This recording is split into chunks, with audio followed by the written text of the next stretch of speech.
Well, hello everybody. It's an honor to attend Slain Baptist Church. The title of today's sermon is The Broken Home of Jesus. Sing the song that I wrote. My daddy ain't that carpenter. It's not me. Daddy left me on the earth. Now me. Papa finally back on. When I hit 30, everybody finally heard. It's my son number 3. Daddy ain't that carpenter. Stop. Joseph taught me to axe tear all his limbs down. Daddy left me hanging on a tree outside town. My daddy ain't that carpenter. Stop. Mama, you know who I am. Follow what I say. I was teaching at the temple. You thought I ran away. My daddy ain't that carpenter. Stop.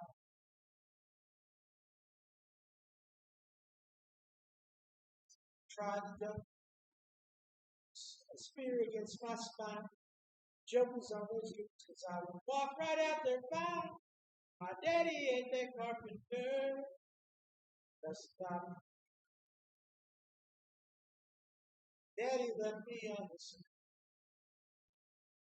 Now,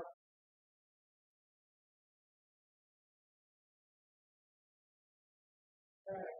So today we're looking at books. And we started off looking at chapter. I'm going to be hitting a couple of select passages.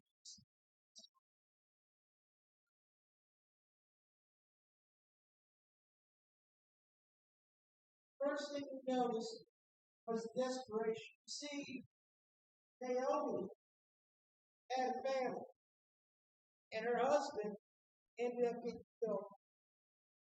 2 brothers, they also they had moved out to a foreign Gentile nation,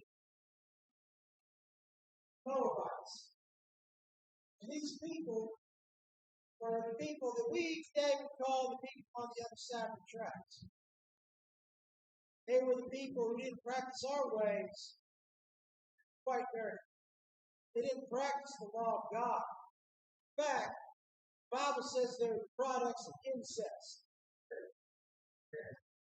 So they went out there hoping for financial prosperity. They didn't get that. See what it says. It says, saying, "Come leave me or return home." This is after they died. Or to return from following after. Whither thou goest, I will go. And where thou lodgest, I will lodge. My people shall be my people. My God, my God. Now, many of y'all are big Bible scholars might have heard a phrase like that in Romans chapter 9. So there's a people who are not my people, now called my people. Ruth is not one of the people. Now, her and her fellow sister-in-law had an option. They could go with Naomi, or they could go and try to find themselves a man, try to rebuild their lives. Sensible option. Think, what does Naomi tell?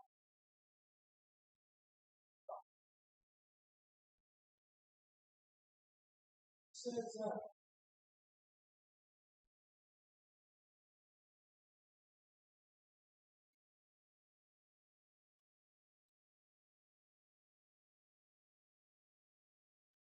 verse 15, she said, "Behold, my sister-in-law is gone, back under her feet, under her gods.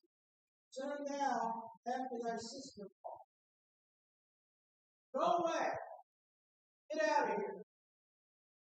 Oh, tough luck. She didn't want to leave. She wanted to stick with mother-in-law. She wanted to stick with God.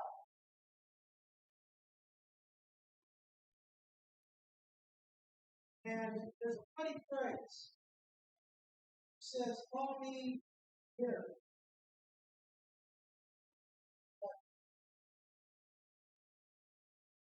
She said unto them, call me not Naomi, call me here. Naomi means pleasant. But here, where? The Almighty has done very bitterly. There are many of us feel not like Naomi, feel like Mary. Feel bitter. Feel dumb. I remember when I was a little child, my parents raised me very conservatively. You know, my father, he didn't just have his hand, he had his belt. Mom had a paddle called Board of Discipline. I was reading that paddle. It says Board of Discipline. It says ages 2 to 72. And I'm 5 years old looking at the thing saying, I'm going to get beaten until I'm 72. That really scared me too. I'm not right. But they were good parents. And honestly, my dad growing up was my hero. So good man, love. To this day, walks into a room, light up. He had a charm I only wish I could have had. But there was something off. I go to church, they get everybody in the choir, and I see my dad in the choir. Then they would have deacons come out. Like, where are deacons? Well, deacons are good men. Okay. Why's dad not a deacon?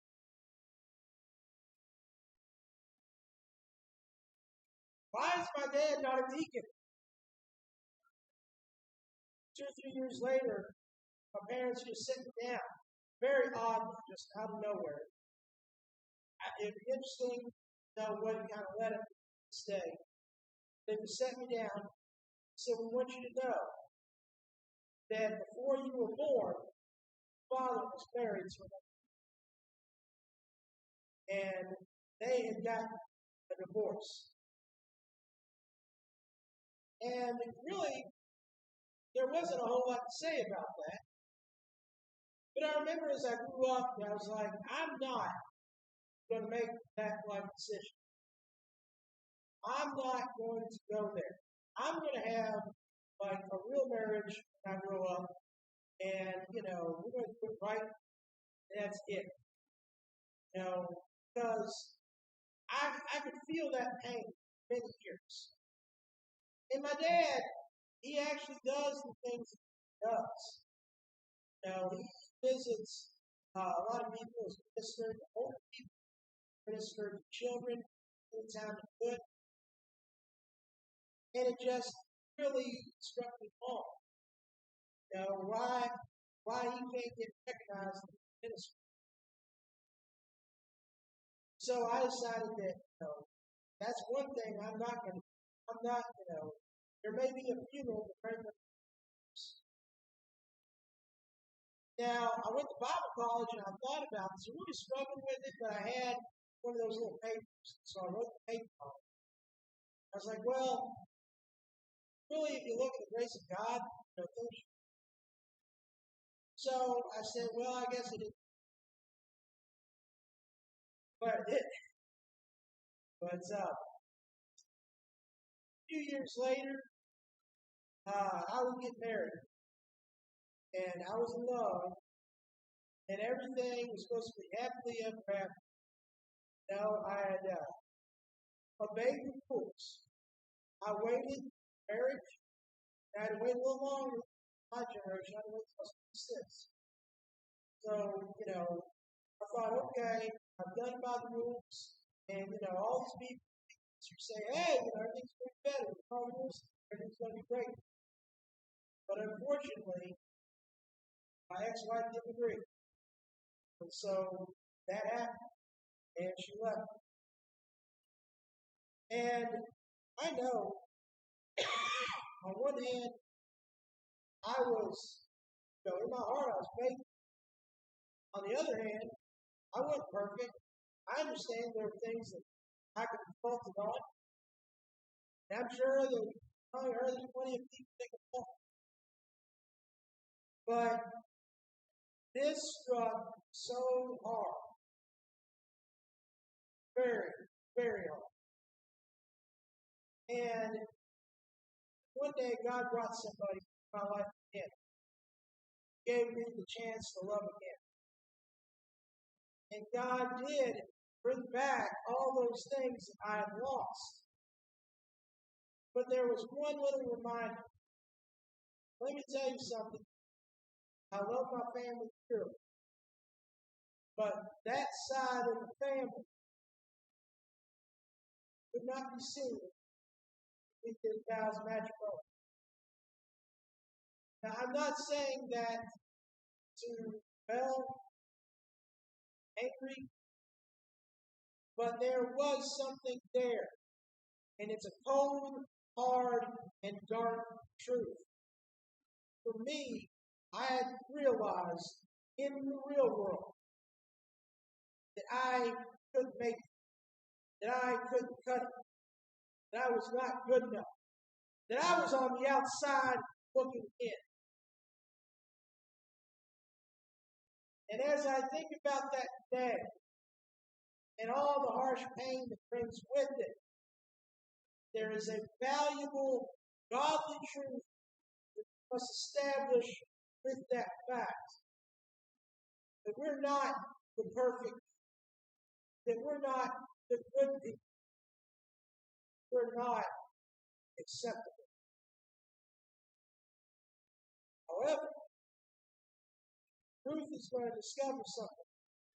She's discovering that with faith, with love, she did not want to return to her old gods. She was going to walk it out with her mother-in-law, Naomi, in the face of death, where she could no longer be joyful. She was in bitterness. Let's be there together. Let's go through this together. So, if we have the work, chapter 2 tells about an exercise called leading.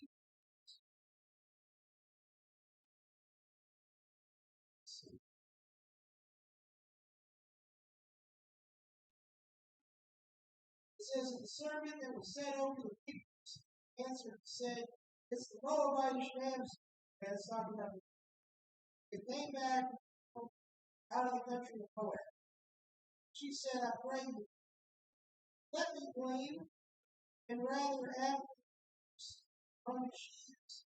So she came and had continued ever 20 till now.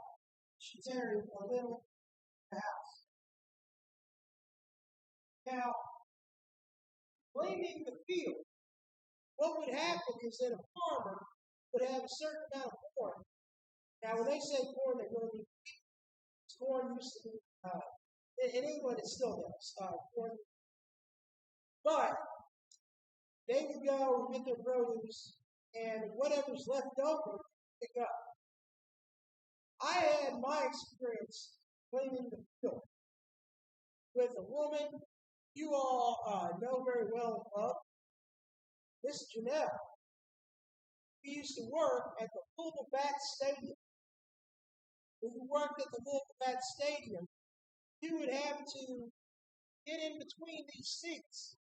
You don't notice it because if you go watch a game, you're just going to do this once or twice, right?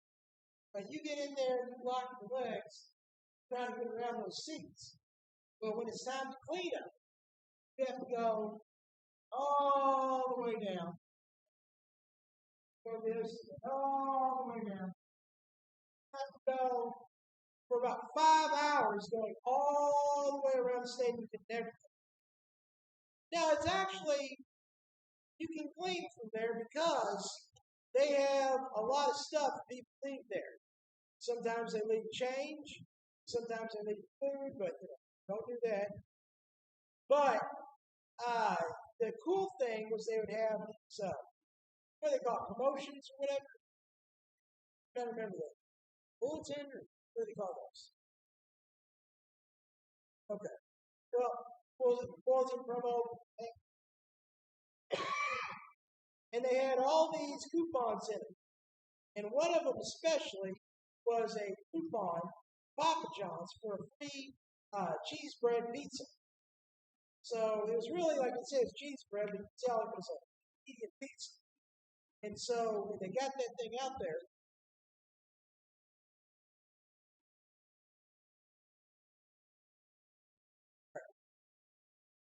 so once you got that thing out there, you could get a free pizza. You can collect all these things. People ain't noticing. So, like, you can get 10, 15 of them, but you're set for a month, okay, on free cheese pizza. So, basically, I go out there and do that. She went out there and done that. I'll be honest with you, okay? No way she looks now. She was not built for that job, and I kind of feel like she probably did a couple of years ago. All right? She ain't walking. Sometimes you get a situation where it's just going to be rough, where you don't have things going well. And sometimes we wish for the best. We hope for the best. We expect the best. But what happens when we get slammed? What happens when things get torn apart? Let me tell you something. I went not only through tough times myself as a teen, he picked on, but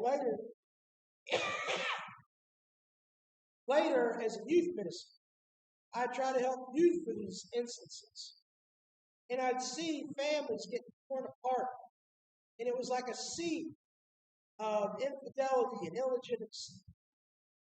Everybody was having their families ripped apart.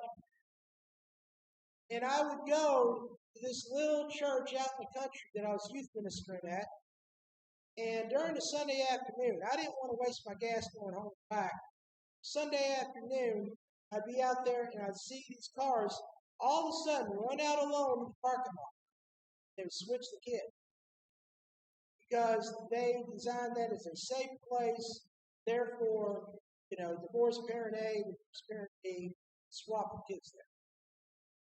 But you can tell it was so symbolic of that little child's life being ripped apart. Cycle after cycle after cycle. There are some people where this has been going on 4 or 5 generations.